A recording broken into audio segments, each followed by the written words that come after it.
You're like already in edit, so. Yeah. Oh, boy. All right, I'll hit us with an introduction. Welcome back. You guys see we've got a new set here today. I'm super excited about that. I'm excited about our guest today, which we'll jump in and we'll introduce him here in a second. I just want to give a quick shout out to our guy Matt. He did an amazing job on our new set. I really love it. I hope you guys like it too. Let us know. Shout out Leave some VPN. comments. Yeah, shout out to VPN. Like we are not good at shouting him out enough, but he does a lot of behind the camera work for us, and maybe one of these days we'll get him in front of the camera so you guys can meet him too. But you know me, I'm Rachel. I'm your host. You guys have seen me every episode. You know this guy. I'm Griffin. Yeah, he's around. We're co-owners of Arnold's Candies. Shout out to this over here. And I'm really excited for today's episode. This is Nick. He's with Milestone. He's actually a neighbor of our new podcast studio. So we got to do a little walkthrough pre-episode, which I'm sure we're going to talk about because I was geeking out really hard over it. But I'm going to hand it off to him. He'll give you a little bit of info and go right ahead, Nick. Yeah, hi. I'm Nick Brewer. I'm the owner of Milestone Games in downtown Canton.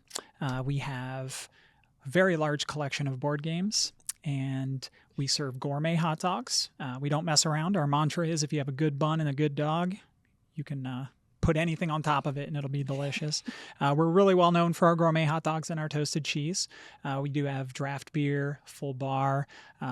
We have a very fun, cozy environment for people to get together and play games. Yeah, hot dogs are a great little snack. I also love toasted cheeses. Honestly, so we do the Summit Brew Pass and we'll brewery hop, and my only condition of being DD is a good snack. So we'll just put you guys on the list when we come down for Canton Brewery. Say, we gotta run over to Milestone. Now that we live a little closer too, it makes it we'll probably easier. be down here all the time. No, we're only about 10 minutes away from here, which is even better. Nice. Yeah. The only thing is the 1-year-old. You know, the struggle of a 1-year-old. I have a 15 and a 16-year-old, and I still vividly remember those days and how rough it was. So I feel you on that. But yeah, I mean, when it comes to our food, that's kind of our idea. And I think we're going to lean into it even more here in 2025 is we want it to be snacky food. Right. Because what do you do when you're playing games? Let's say, especially you want stuff that's like all over your hands. Because like, I know we went downstairs and we saw the collection that's down there, but I have probably... like my collection, a lot. Like maybe 100, 150 board games. But I was gonna do. We're doing something like we're not eating like Doritos and stuff. Yeah, they're not you look back Uno at the game, board games. Little, like, they're the like the ones. the imprints of like you can see fingers. I'm like, oh come on guys. Like, well, that was the idea. Stand it when I bring a snack to the table and we've got a nice game out. He's like, can you not like a wet paper towel or a baby wipe nearby? I'm definitely a neat eater when it comes to being around the games, and that was a hard thing for me to come to terms with when it comes to the games at Milestone. But overall, it's not as big a problem as you would think. It's been okay. We've had a couple spills, but most of the time it's water. We did have someone spill beer in a game, not clean it all off and put it back in the box recently, which kind of baffling. Why? I don't know. You know, if you're listening to this, don't be that guy. Don't do that. Don't do that. It's silly. Don't do that. It's just like any bar/restaurant. You're going to get some customers that come in that don't necessarily have the highest level of respect for their surroundings. But for the most part, we've been really lucky. Our customers, they cherish the games just like I do. I do feel like if you are going out to a board game themed bar and restaurant, you probably have a love and respect for board games. Yeah, for the most part. If I'm playing with my other friends, like I'll be careful how I shuffle the cards. I don't want to bend their cards. If they're my cards, maybe I'm a little rougher on them because he hates when I shuffle cards. Yeah, I'm like, I'll just go and shuffle these. I am the catalyst. I'm the person you guys don't like. Well, so over the years, especially with starting Milestone, I've just gotten better at that, like being okay with the fact that it'll happen. I replace games all the time. It's totally fine. Components break. It's all worth it. Or you know pieces what I mean? get lost. Mm-hmm. How often does that happen where people like forget to put it back in the box, or it falls on the floor and they don't notice, and then you're... Yeah, pretty frequently. We actually have a lost and found, a game piece lost and found. Every now and then I'll go through it, and sometimes I'll see a piece and I'll be like, yep, I know exactly what game that goes to. I'll pull the box down and put it back in. Sometimes I have to Google it, use that's smart. That's AI so smart. to find it. Yeah. You can also, there's a Reddit and Board Game Geek group that you can post pictures. Like they're dedicated to helping you identify. That's parts, actually really awesome because your collection is huge. Like like I said, we did a little walkthrough before we started, which was so awesome. And I was trying really hard not to like just word vomit down there. I was like, we got to save it for everybody who's going to watch the podcast or listen in. But like we've got some of these games literally from downstairs, and you've got a really impressive collection. And it's not just like Uno or like just the simple Monopoly games, which I'm sure you have all of those too. You've got fun family games, 2-person games. There's also the harder ones. Like we love Mansions of Madness. Like I'm a big fan of that one. We have a couple expansions of it, but we also love like Catan, stuff like that. And like you've got the good ones, you know? So we always try to have a really good selection. So for every heavy game that I buy at least 2 to 4 party games and or lighter something simple, strategy you can games. Come in if you just want to have drinks with friends and kind of have a good night out. When me and Nick, we kind of walked back down there, we're looking to pick out the games to put on the table. We're talking about like the quote unquote crunchy games. And I was like, you know, there's those ones that we tend to enjoy that take longer and that are fun and a little more dense. And then you have like the little party ones where I'm like, see, Rachel won't play the big ones with me because she's like, it takes too long, and then you get competitive. I'm like, if I'm playing a game, I'm not going to play to lose. Well, see, I'm really lucky, and this isn't a knock on you. It's totally okay that you aren't into the heavier stuff. My wife has played the heaviest games I've played with me, and she sometimes it takes a little coaxing, you know, especially if she had a long day at work or whatever. But for the most part, I'm really lucky there. Like I couldn't ask for more, but we always try to push and or have a really good selection of games that are easy to get into.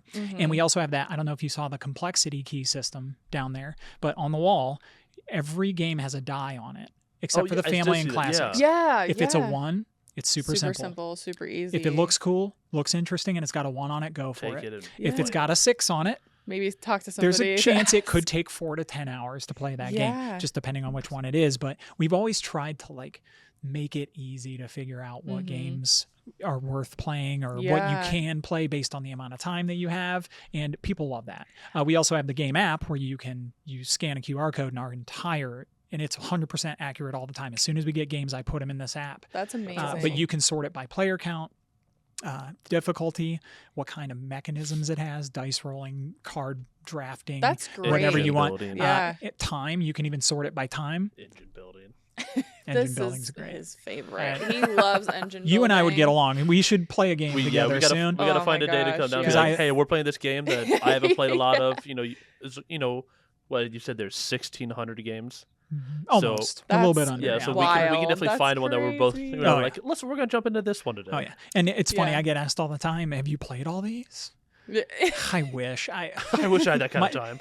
I went from a shelf of shame that was pretty respectable. Shelf of shame is games that you own but you have not played.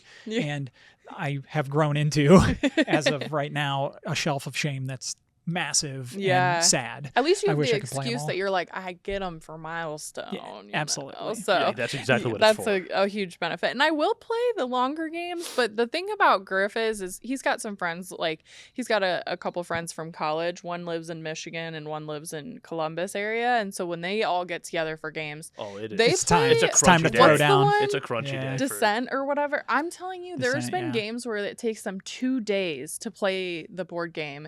And that's what he wants me to play with him, and I'm like, I am a mom, a business owner. You think I'm out here with time to play a 2-day long board game? You can leave it on the table for a couple of days and go back to it for a couple of days. I don't do a lot of those, but I played a game the other night called Inventors of the South Tigris, and it's part of a set of 3 games, which is also part of a 3 set of 3 games. Boy. Wow. The designers are incredible. The art is incredible. The gameplay is phenomenal. But we started digging into the rules, which we all watched videos, and the guy that owns the game had played it twice before.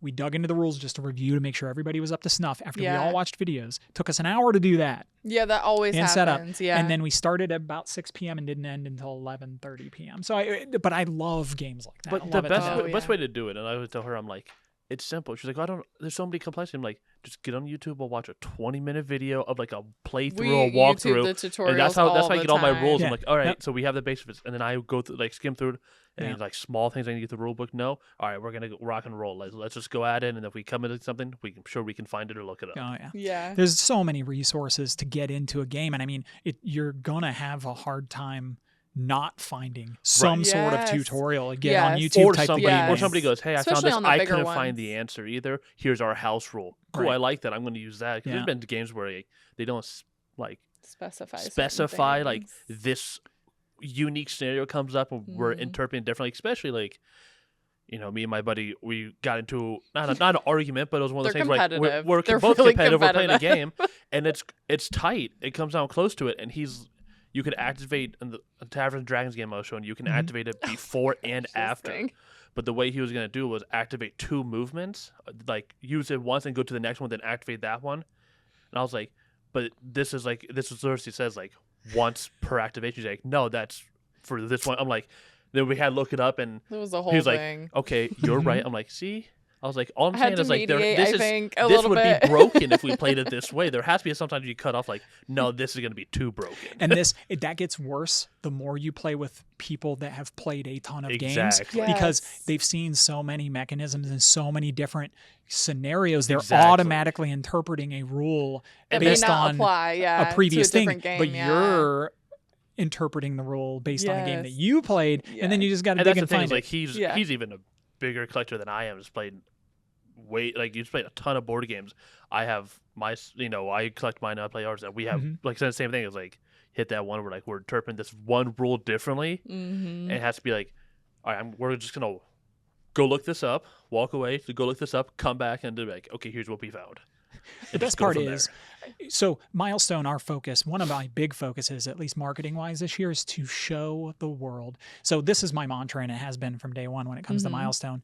I want to help people that love board games, but don't know it yet, figure it out. Oh, it's great, dude. We have done That's so great. much of that over the last 4 years. Yeah. And kind of an initiative and marketing push that I want to do is, one, I want to help people figure out why board games are important. And why they're fun. And they're important because you put down your phone. Yes. You're present. Can I swear on this? Yeah. You can do whatever you want. What are you gonna do? If Matt wants to bleep it, he will. You shoot the shit. Yeah. You drink beer. You enjoy each other's presence. And there's something so magical about that. I have not bought a console, a video game console, in 10 years. That's amazing. We have a Nintendo Switch. It was for the kids. Yeah. Love a Switch. I much prefer, I was a big Halo player. Matt and I talked about this a couple days ago. And I loved first-person shooters, but you were split screen. Yeah. You were sitting in the same room. There was Not something talking. magical about saying F you Right. to the Yeah. guy right next to you. Yeah. But you're not communicating over a Just mic. online. Right. Yeah, right. So the expressions, the body, like language, sitting at the table. Like I do love playing board games with our friends. Like we have neighbors that we just moved to a new house this year and they like board games. We just played Canton with them last week. Score. And that is one of my favorite things is like what better way to like get to know people without the stress of carrying a conversation. I do have a complaint about that though, because it's a great first when date that game, idea. When it started, you lay out the board, and I had to go last to pick, and I don't think I got a single wheat field the entire time. I was like, anybody want to trade? Griffin and I they're like, lost no, and I'm badly. like, please. Yeah, we did I'm not going pick to get it. persecuted so hard for saying what I'm about to say. You don't like Catan. Catan is a terrible game. It's not a good game. It's just a pretty pop. That's a pretty. It's a very simple game for people who like don't get into the complex games. And we have every version of it downstairs. The Starfarers version is fantastic. The space I would version, like to try it's that so good. one. We have it down there. So they know it's not the greatest game in the Yeah. world. It was released so long ago. It was revolutionary. Don't they even have a Game of Thrones version of Catan? Maybe I think It so. would- But I we don't wouldn't put have it we don't past have them, all the different honestly. IP Yeah. versions of Right. it. But we have like the 2-player of the card game, the 5 to 6 player expansions, and multiple copies of it.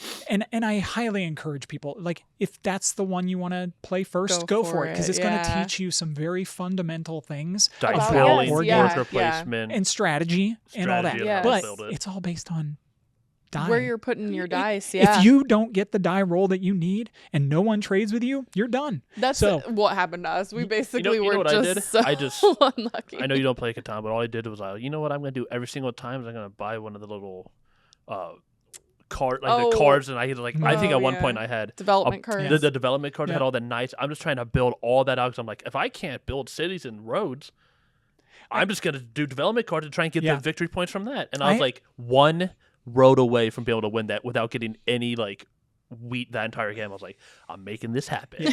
So again, it's a fine game. Yeah. But when people ask for recommendations, I'm not going to say Catan, because I know so many other games that give you so much more juice from the squeeze. Yes. I'm going to point you in that direction. But to kind of go back to what my goal is I want to show people that modern board games are not scary.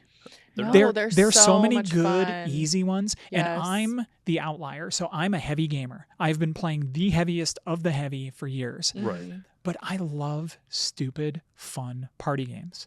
I do think there's a great place for that. Like, we love a good party game. We when have we so host, many down there. So we want to show people the advantage of gathering and playing a game. I mean, games have been around. I mean, you look at games like Go. Yeah. 2,500 years old or whatever. People have been playing games forever. You can There's even something consider about chess like a version of Well, it's just and also they an old style board like you're game. saying, you put your phone down, be with people. It teaches you, I mean, especially for kids, like the big thing that I already have, our son's going to be 2 in May, and I already have like 3, like I have little Everdell. I have like my first ride for Ticket to Ride, and a couple other small ones that he can play when he gets that age, because it's like it teaches critical thinking. It teaches like strategy. It teaches you to kind of think, not just like what am I gonna do right now, but like that forward thinking as well. Of like, I got to plan some of these 4 or 5 moves ahead of like, if I want to get here, how am I going to get there? It's also a healthy form of competition. Yes. There isn't a lot on the line. Yes. But it also teaches you how to be a good sport. It teaches you how to lose too. Teaches you how to lose. I don't care if I lose. Griffey cares if he loses. Well, it's not like I don't care. Like I always tell people, I'm like, it depends on who I'm playing with. When I play with my college buddies, we get more competitive against each other because we've been doing it for 10 years against each other. Right. We've now built this thing of like, there's certain games that I've played that I've never won.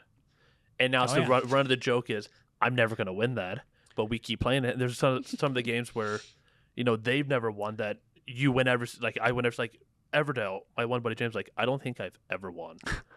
He goes, really? I don't he's like, I don't think I ever come in He's last. So he goes, but I don't think I've ever actually won. I'm he like, just loves that game. It's just building some of those games, like it teaches you to lose, it teaches you to be a good sport, it helps build community. Yep. I think it is such a quality time with other people. Yes.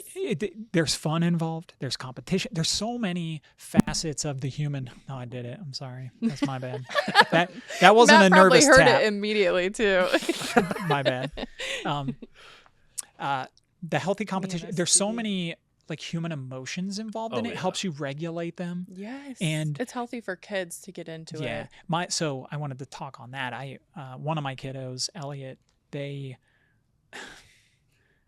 have played such heavy games with me, and I feel like I have had good quality time that I would not have had with them otherwise if it wasn't for board games. And both of my kids, the one's, he's 16, he's too cool for school for me right now. He's running which the is world fine. right now. it's fine. One day he'll come around and we'll be playing board games again. Right, I know now, it. I'm optimistic about that. But like I've had so many fun times with them. Just the 4 of us, the fam. And they will remember that. Like my family was a big Monopoly game family. I hate Monopoly. It's terrible. It's the worst game that's ever been created. No. It actually destroys families. Like that's actually, I think that's the highest reason for divorce in America. Monopoly. Get out of here. But like, I could recommend 20 games that feel like Monopoly and are way better. We almost never play Monopoly. I mean, obviously he has very much a distaste for it, but my family used to play all the time. Like that was our go-to, or puzzles. We would do puzzles, but like that was one thing where like I really felt like we had the best family quality time was sitting around the table playing Monopoly, even though I was just robbing them with my skyscrapers and stuff like that. Like I still remember that though. Like it really was a lot of fun for us. How does your brother feel about Monopoly if you're just robbing him the whole time? Does he have a different opinion on that? I think he won like one time. He'll disagree and tell you he's won all the time, but we know the truth. We're going to clip this and we're going to send it to Randy. If Randy listens to this, he's going to either agree with me or completely disagree with me. And if you want the truth, then ask my mom. She'll tell you the real truth of it all. But in my eyes, I've won most of them. So that's the other beautiful thing about board games is what you're saying right now.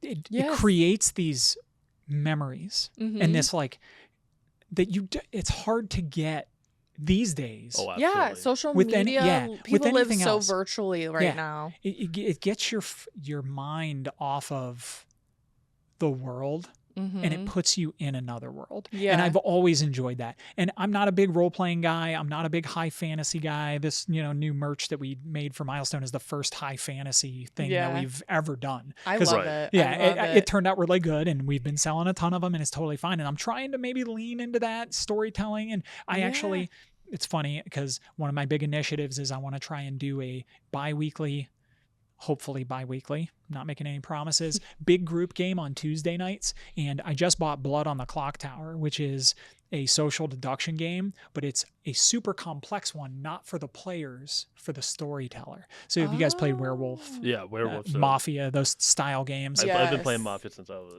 it's like that, forever. But there's a storyteller, so he's kind of like a DM. Wow, that's really and cool. we know our rules, but he doesn't.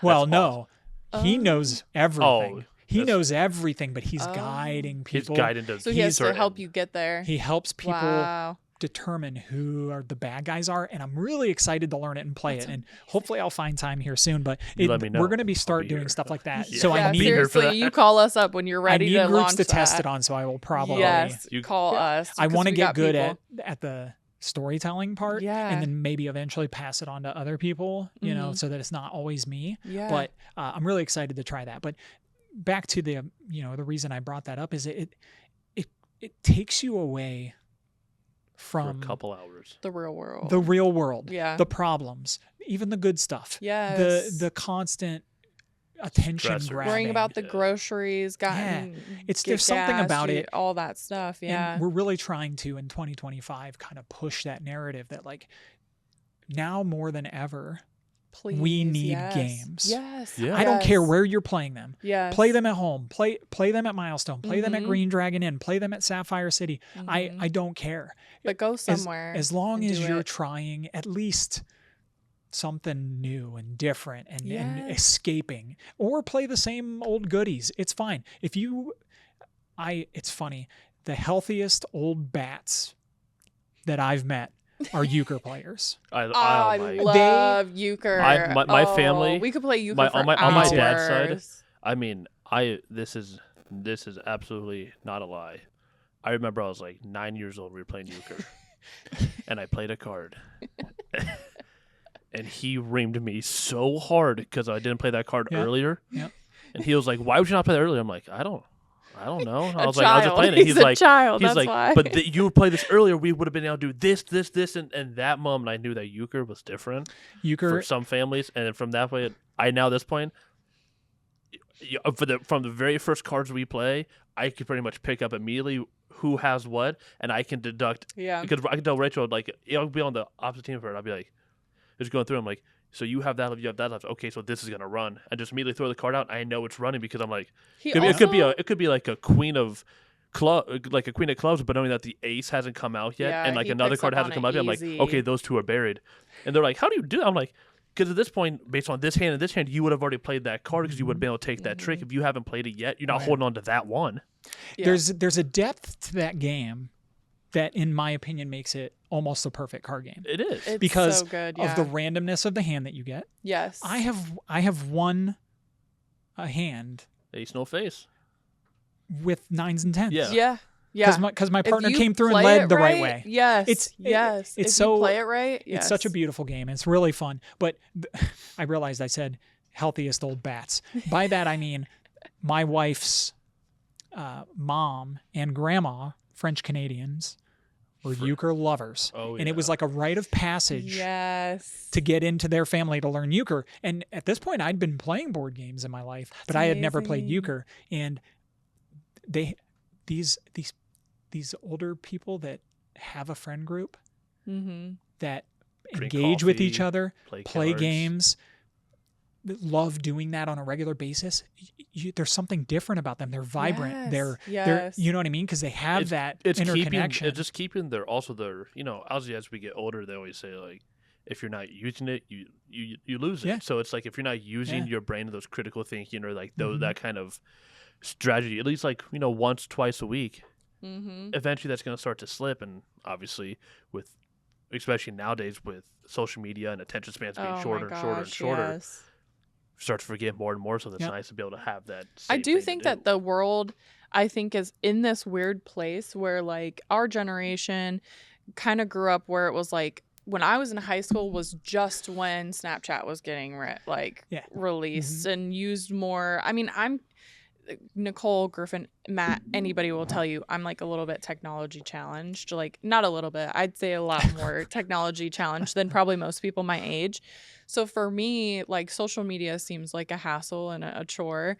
And so I love the personal connection. And like I think board games is so perfect. And I will say this, like if you guys aren't into board games, Milestone's the perfect place to start because like he said, there's a bajillion to choose from. But not only that, like his decor is amazing. Like the snacks are good. There's Lawson's chip dip down there. Like, but every little it's set up every for little success. detail is thought out. Like you can tell you've put care into the whole. If you played place. board games, you walk through like, oh, this is from that, that's from that. But if you're not, just like the way they bring everything together and keep very it comfortable, cozy. Casual, but also like hours in there. Like also if you're into and you're like that nerdy. Like really deep into that, you'll pick up the smaller things that are set on shelves or set on the walls. You're like, okay, that's awesome. Yeah, we always tried to just have this very open appeal. Yeah. So that anyone that walks in there, I mean, kids walk in there and you see their eyes light up. Yeah. And then people like you walk in and you see the little. The details. The Dungeons and Dragons references, the Magic the Gathering references. We're nerds. All of us. And not all the staff are huge board game players. It's not a requirement, but you'd be surprised how easy it is to get them to get into a game. And especially, I think if you're there and you see everybody continues like, oh, I'm playing this game. Like they're all taking that same game. Eventually be like, all right, I got to at least give it a shot to see what this is about. Yeah. And I think we get a lot of first timers that end up converted. Yeah, just full on obsessed. Yeah, they walk in and they're like, oh. I get it now. I thought it was going to be this nerd fest with all these super complex games. And that's going to be, eventually I want to get into how you started Milestone and stuff, but like, I feel like so much good conversation, but like that's one, I think, really bad negative stereotype that comes along with board games of any type of like Dungeons and Dragons, Magic the Gathering, board games. Oh, well, but nerds play those. I'm like, I played Dungeons and Dragons and I love it. Yeah, but it's not even nerds. It's like it allows you, like you said, it allows you to step away from what we all have to deal with on a daily basis and go into like, I'll use like a fantasy world or immerse yourself into something that's like even it's like also some of the best laughs I've ever had in my life. And like especially on those party games you're talking about. You play some of those and things like people do, especially like the social ones, and you're like the breakdown of those, you can tell like which one, I forget what the name was. We were just playing it over New Year. It's like it's kind of like Chameleon where you're there's like one person. Oh, it's something kittens or something. Yeah, it's like you have like kittens? Exploding kittens. No. We have like we played with 5 people and like 3 of us have one word and we're giving clues about what the word is. One person has an adjacent word, so they're like confused. And then you have one person who has no idea what world it is. I think I know what you're talking about. I can't remember the name of it. Yeah, like I'm picturing the box. It's like the orange box. Kittens. I can't think of what the name is. But I'm so sorry if you made this game and we can't remember it. It was one of the best games. No, but like it was one that remembers it. For it's so much fun because it's like it was people hilarious. think like they're so confident on that they have the word and they give like something that's complete off ours. Like, no. Have you guys ever played Just One? No. So it sounds pretty similar. We recommend it all the time. We have 3 copies down there, and people don't believe me when I tell them how fun it is. And we burn ourselves out on it because we played it all the time. But literally everyone has plaques and dry erase markers. Whoever the main player is picks a card off of a deck, and there's 5 words on it. They pick a number 1 through 5. They don't know the word, and they stick it on their plaque, which it's like a little easel. They stick it, and everyone else can see the word that they chose. Everyone else writes one word. That's why it's called Just One. They write one word on the plaque. As soon as everyone's put the plaque face down, the player that's guessing has to close their eyes. Everybody shows their words, and if anybody wrote the same word, they can't give that clue. So not only do you have to be unique, you have to be unique, but also point them to that word. You can play it over and over. We played it over Christmas because my family loves it, and we sat there and played it for an hour and a half. That's awesome. Round after round, it plays super quick. But we love good party games at Milestone, and that all feeds into like we want to bring people together. That's like our main goal. Yes. And like we had a game-a-thon the weekend after Christmas in my house, and we played this dungeon cart. If you like Mario Kart, I was gonna say that looks really interesting.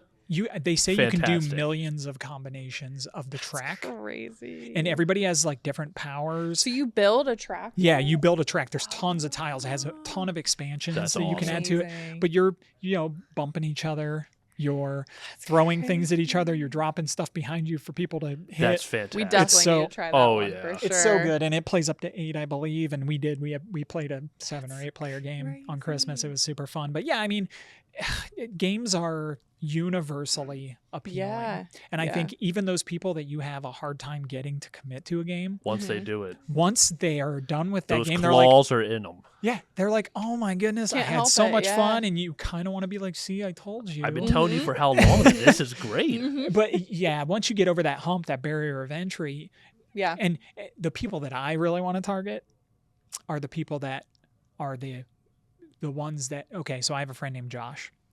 Longtime friend, been in bands with him. Shout out Josh. Shout out to Josh. King, Burning Palaces. Best friend, known him for a very long time. Loves the Dune universe. So I invited him to play a game with us called Dune Imperium. I've played that game. It's incredible. It's a great game. Deck builder / worker placement. I almost won my first time. I will say that. Nice. I almost got the almost. Oh, that's going to be a loud noise. Matt's He's not even referencing that one. He even doesn't better. even know. That's good. Good. We'll let him see it in editing. So I said, hey, I just reached out to him because I knew he loved Dune. I said, hey, man, you want to maybe try this game?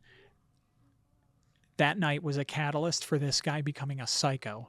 He in 2024, he played 114 unique games. That's fantastic. In 2024. That's amazing. So, and awesome. he loves heavy stuff. He wants to dive. We played Feast for Odin. Feast for Odin's a great game. It's a thick one. It's such a good game. So good. How many hours would you say? We spent 3.5. I was going to say 4 hours. That's not too bad. I mean, like I said, I've seen him play games 2 days long. Yeah. Well, at least I'm not doing like Gloomhaven. It takes me a year and a half to do it. I guess the point is like I unlocked something in him. Well, games unlocked something in him. Yeah. And all he needed was somebody to just nudge him. We all need a friend like you who's going to help us push us in that direction. And just once you get it. Hey, if you're open to playing games, I will be your friend and I will show you every game. In fact, we're thinking about doing a video series for Milestone, just kind of some shorts where the whole idea is don't ask the owner for recommendations. Oh my gosh. Don't ask for recommendations when the owner's around. Because he'll bring a stack. It's a running thing with the staff.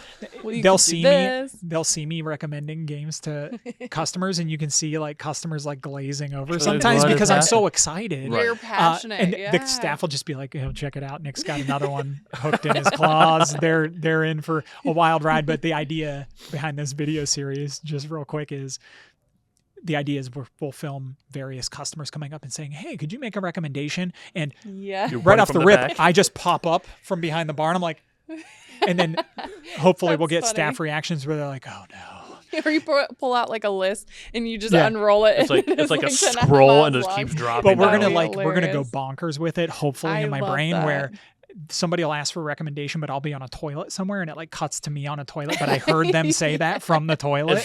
That's like your bat signal. Yeah. Somebody mentioned that. That'd be so hilarious. But so awesome. I just love recommending games. And I think the most rewarding thing when it comes to Milestone is, running a business is hard, but when I walk in on a Saturday night and everyone is shrieking with joy and laughing and yelling at each other, there's something so magical about that. And I just, it makes it all worth it. That's what 100%. I want to hear like more about is how you got to Milestone, because we know, we own a candy factory and a lot of people are like, did you always want to do candy? Is it inherited?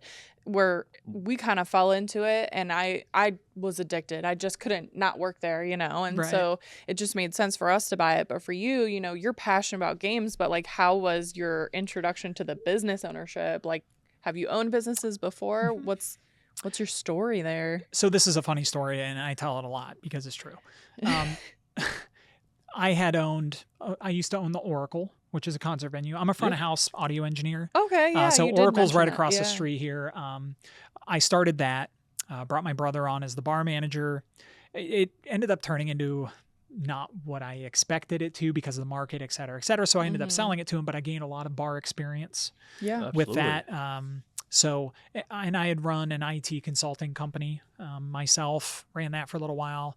And then, so I had some experience in all of it. I owned a liquor license with Oracle, so I knew how to, work all that. Yeah, and that's good. So in between all this, I had been collecting games. I mean, like I said, for 20 plus years now, I've been collecting games. I built a solid collection, and long story short, at one point, my wife came down. I decked out our basement. It was the ultimate game room. I put in a wet bar and everything else, and lined the walls with games. Yes.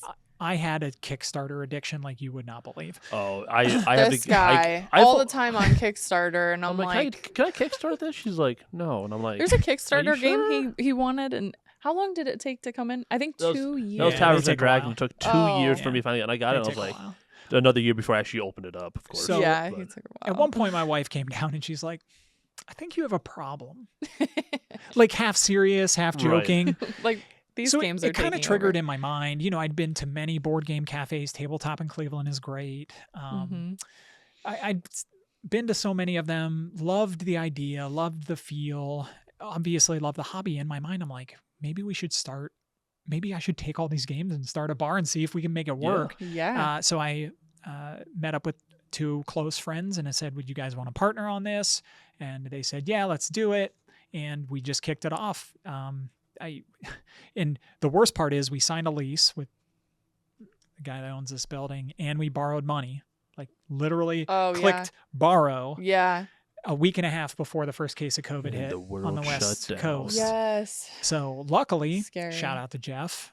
We went to him and said, hey, I don't know if this is a good idea. Would you let us out of the lease? Yeah. And he's like, yes, I'll let you out of the lease. Amazing. Or you can build out, not pay any rent. You tell me when you're ready to open. That's amazing. For him to be so willing, that's actually amazing. I think he's amazing, and I think he would have done that probably either way. Yeah. But I also think he saw the writing on the wall. Is like, well, this will be a great place. These guys got something good. I think he saw business-wise, like, nobody else is going to come in here and rent this. I might as well let them build it out. Especially at that point in time. I mean, like, who knows how long this is going to last? Yeah, it was everything was shutting down. So he was probably like, who else is going to go in there? Right. Which worked out really well for us. I'm not sure we would have survived if we had to pay rent before from day one. Yeah, because we signed a lease in early March, first week of March, and then we opened October. So I mean, that gave us a ton of time to build out and take your time probably too, and like really make sure that it looks refined. We spent a lot of time picking colors. I mean, you look at our space. And it does feel intentional. It's amazing, but it is very intentional. Yeah, the colors are warm, the colors are inviting, the colors are fun, and they all gel together really well. We tried so many different colors of stains for the wood. Really? You wouldn't believe. I'm probably crazy. 10 or 12. It's like, nope. Well, the one you picked, I like. Yeah. So we wanted it to feel. We wanted it to feel warm, cozy, inviting. We wanted it to feel like your best friend's half-finished basement, but was kind of cool. When you were in high school or whatever. Right. So it's got that like destructed kind of Chipotle vibe to it too, with all the exposed ductwork and all the exposed concrete and broken, structural stuff. So it gave us the time to kind of nail that feel down. To figure out exactly how we developed the tables and the cup holders. Yeah, the cup holders are really cool. We actually talked about this. They're 3D printed. Like the creativity that was put into the space really, I think, like transfers the passion that you have. I'm sure your other business partners as well, but I really can tell that you don't just want to own Milestone. You don't want to just make money off of a board game bar. You want to run a board game bar, because I'm sure the amount of time and the hours and the effort that you've put in down there, he's probably not a millionaire off of a board game bar. Nope. But he should be. At that comment. I do want to make money off of it. Very much so. Money. Come. Yeah, the effort, the time, and drink. Yeah, it's amazing. But I mean, I know we'll be heading down there for sure, because it is just like such a welcoming space. Like, I really love it. And I think it's really funny how you were saying, you know, you had some bar experience and ownership experience. And I think that probably really helped to set you up for success because you just don't know things until you know things. Right. Like the candy company, I had helped run it for years. And then it's like, as soon as you're owner, it's like, oh, now I got to know this. Now there's all this that I have to know. There's also, like, for me, a big part of it was the confidence in myself. I think a lot of entrepreneurs, maybe especially us because we were younger when we were doing it, and we're still younger. I'm not going to act like we're old now. But for me, a big part of it was the confidence in myself to execute, which I think a lot of business owners, when they step out of the employee world into business owner world, you no longer feel that security of it's not my problem. Now all of it is your problem. You have no ability to go home and turn it off because you have to worry about it. You have to be the guy who solves the problems. And so I'm sure that helped you a ton, because I know for me, like going into our business ownership now, I feel like there's just so much more that I know now, that whenever I go to move on, my dream is owning a bookshop bar type cigar lounge vibe. It's more Nicole's dream. She's mad that I just shouted that out without giving her immediate credit, but look, I did it. But she had told me that was something she was super passionate about. I immediately told Griffin, like, how amazing would it be if I could just like go to work and just sit and read all day? And he's like, I don't think that's really going to be what it's like. And I'm like, well, if I'm just the private investor, maybe it will be. But I think that's that thing where like the experience that you had beforehand probably really did help set you up for success for Milestone. Yeah, I mean, I knew it was going to be a ton of hard work, and I didn't have any illusions about it being easy and me playing games all the time. It's funny, over the past 4 years, I say this phrase a lot. If you love board games, don't start a board game bar. Because you'll never have time to play the board games. So, and that's not necessarily true. I've made it a point to discipline myself to make sure that I get the things done. Good boundaries. To where I feel like I can play games. We just played that Inventors of the South Tigris, and just the way it makes my brain feel. There's something about it. It's funny because I have various board game tattoos, but one of them is Lorenzo El Magnifico, which is one of my favorite games, and one of the designers of that game is part of a new game that just came out called Darwin's Journey. I'm getting a tattoo of that. It's gonna happen. There's something about the way they make me feel, and you add the benefit of the social interaction, the healthy relationship building. There's something about it. That could be part of your video series too. You just rip your sleeves off and go this one and this one. And so I'm actually going to, when I get this Darwin's Journey tattoo, we're going to stop motion it. And I'm going to try and convince my tattoo artist to play a game with me while they're doing it. No, and we're going to record it all. I think it's going to be so dumb. Awesome.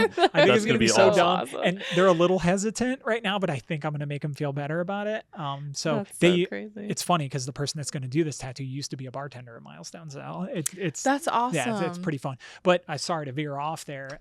We do it all the time. It's definitely difficult. And you have to, it requires a lot of discipline. You have to be self-disciplined, independent working style. Like, you have to be the guy who's willing to do all the answers. Like, I think that's a really hard part for our company specifically, is it's such a niche thing.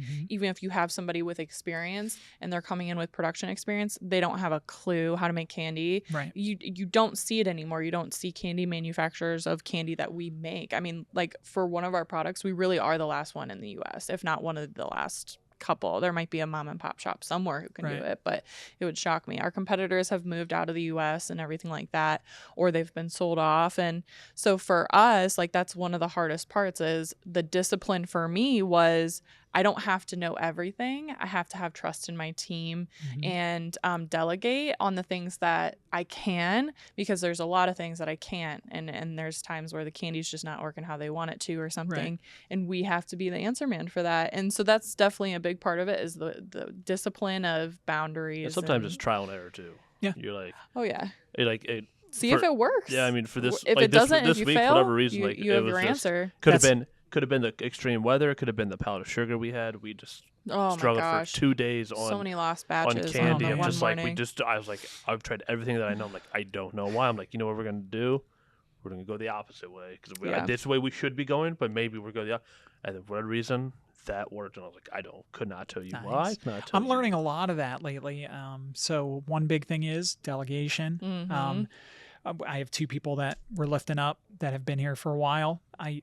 It's like, I think the biggest thing that I'm learning over the past 6 months is I just need to stop being afraid. Yeah. I need to stop being afraid to try things. Yes. I need to stop being afraid that those that work for me can't do the thing that I do better than me.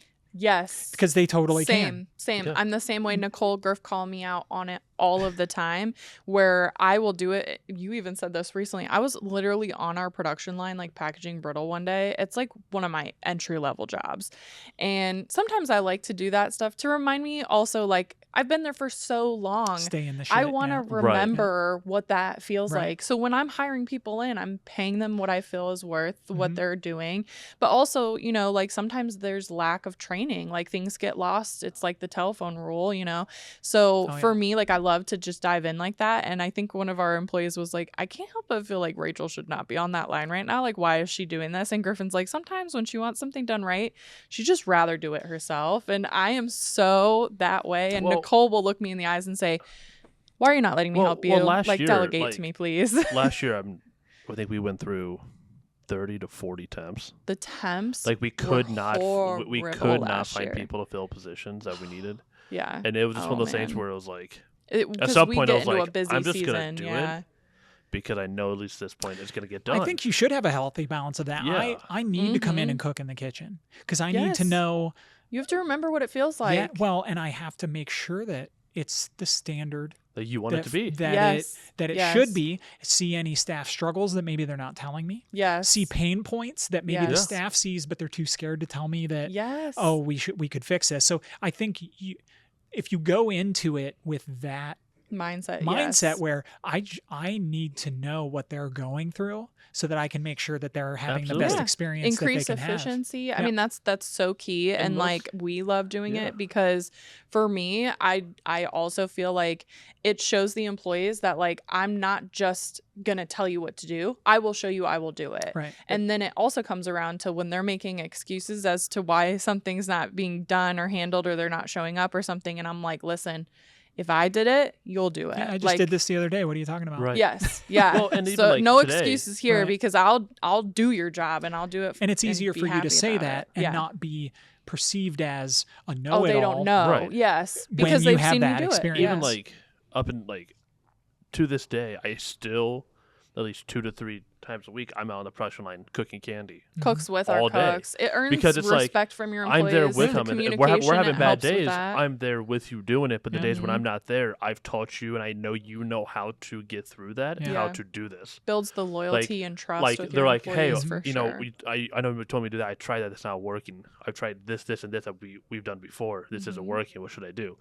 At that point, it's like, okay, we've gone through it, but most days it's like, oh yeah, the other day we have struggled with that. I just did this and it worked. I'm like, great. Yeah. Like, you don't. I mean, I'll never if be it mad worked, for you to try. You know, just see if it works, and if it doesn't, when at least now we know that doesn't work.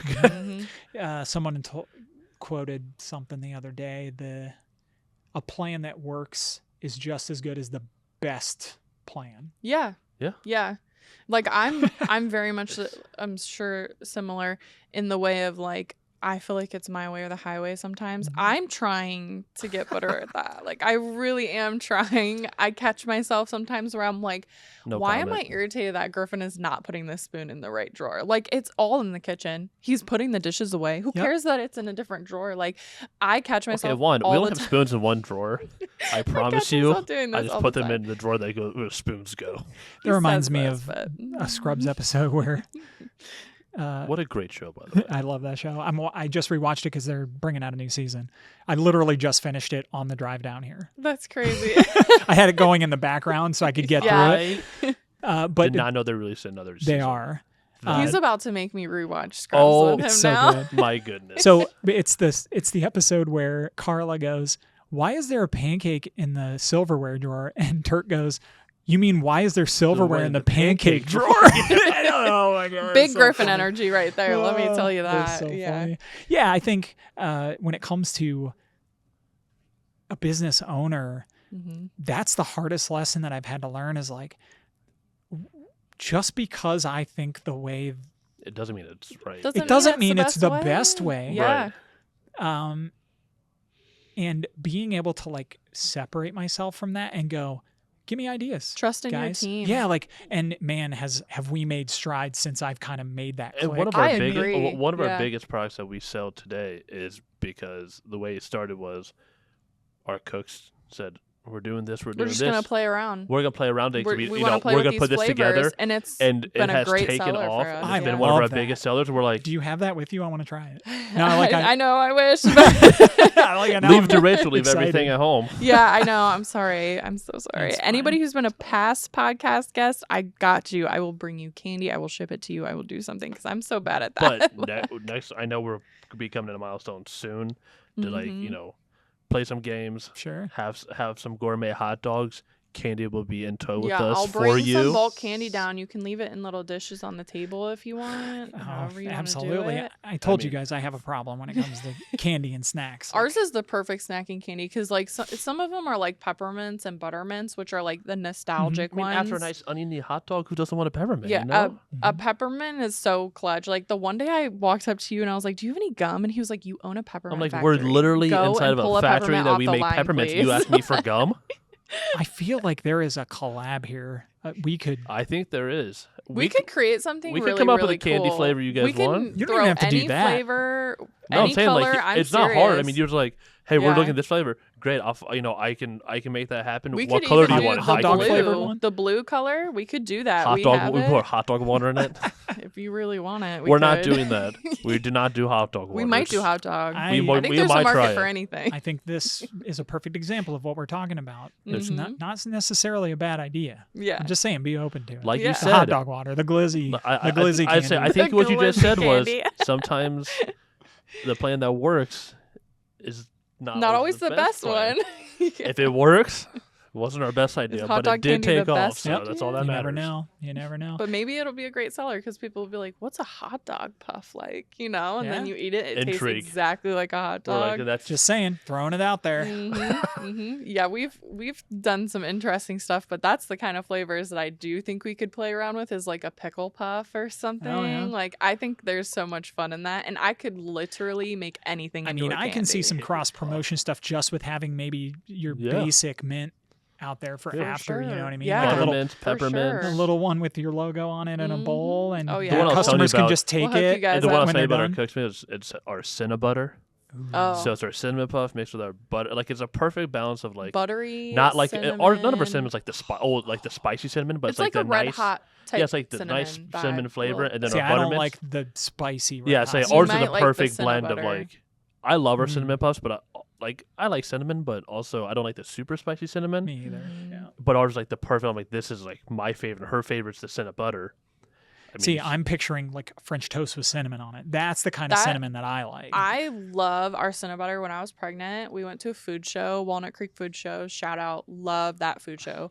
And I have a huge tub of all of our candy sitting in front of me, so all the customers walking through can try it. By the way, she was 7.5 months pregnant at the I was show. like pregnant there, standing on my feet all day, and I just kept eating. I think she came home and cried. So many cinnamon buttermints, that's just stuffing my face all pregnancy, day. But. Yeah. I mean, probably 5 pounds I took out on my own that day. I was just chowing down, and after that, I was like, I can't look at those for a little while. Like I've eaten so many.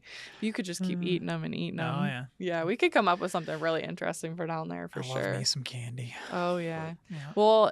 Yeah. Thank you so much for coming on the podcast. Man, this was honestly so awesome. I'd love to have you back, especially because you're a neighbor. It'll be easy. Call you back up here. I also I felt like if we didn't drive it, we would have just talked about board games for the next 2 hours. It'll turn into a board game podcast. But that's something we could always talk about as well. So. We could do a special episode where we just pick a game and just play a board game while we chit chat. Yeah, live stream it and be like live stream a board game night. Yes, that would be amazing. Let us know if you guys like the idea of that. Yeah, I think it'd be all of this is good relationship building because absolutely everybody loves candy, everybody loves board games, and we have the two best. We have the best two in the area, and if not in the nation, who do these two things.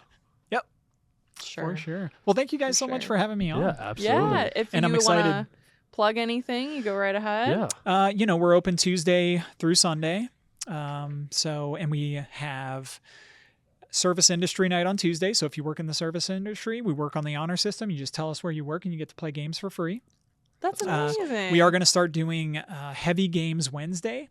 So you can play any game that's with a red tag, which is the heavier shelf, the one behind the bar. Yeah. You can play any of those games for free. We really want to foster the heavier games that foster that part of the hobby. So we're going to start doing free play for that. And then Saturdays we're open noon to midnight. Sundays we're open noon to 8 p.m. We do have a crokinole night on Wednesdays. Have you guys ever played crokinole? No. Oh, that's the first thing we do on this table when we play a game in front of a camera, because man, it's fun. It's a dexterity game. It's a puck flicking game. Oh, nice. It's like tabletop shuffleboard, but it's all contained. Okay. You can play 2 or 4 players, and it is huge. It's a Canadian game. That's awesome. And you know how those That's great. That's Canadians amazing. That's awesome. With those types of games. They love them. Also, not to sidetrack off of that real quick, but I think every time I hear Canadian, have you ever seen South Park? Yeah. All the Canadians, they're yeah. That's the only thing I can ever think of when I hear Canadians. Do I have to be concerned about cutting a South Park No. reference? That's a very safe, clean, safe one. That's a safe one, but people who watch South Park, they'll get that one. Yeah, well, thank you for having me on. I'm excited to try some of your candies. I didn't even know you guys existed. So I know. That's what we're trying to get better at. Is like we're a well-hidden 72-year-old secret. Yeah, 72 years later. And still finding people. We got some spunk to us, so we're trying to get loud about it. I wish you guys the best of luck. Thank you. You as well. You'll see us. You'll see us for sure. As soon as we can get a babysitter for the kid, we'll be in there for sure. We're here every day but Monday. Awesome. So, yeah, definitely come in and try it Thank you again. This was so much fun, and hopefully you guys enjoyed this episode. If you guys want to see us play board game on camera, just hit us up, leave a comment, let us know. But I think that's a wrap, you guys. Also, our website is milestone.games. Milestone.games. If you guys want to check them out. This is their logo, so you'll know it's the right one. And just holler at us. I'm going to post some pictures on our social media today of what Milestone looks like inside. It looks amazing. I really love it down there. It's very cozy, comfy, like we've said. So if you guys want to see what the inside looks like and you guys are watching this video, it might be a little bit of time before this video is posted, but go and check it out so you guys can see what the inside looks like. And also, as always, don't forget to like, subscribe, share. We're on all major streaming platforms where you can get your podcasts. We're on obviously Spotify, our YouTube. The more that you share it, the more this gets out, and we appreciate all of the support you guys give us. So absolutely, make sure you give some love to Milestone too. Absolutely, Thank you. All right, Thanks, it's a wrap, guys.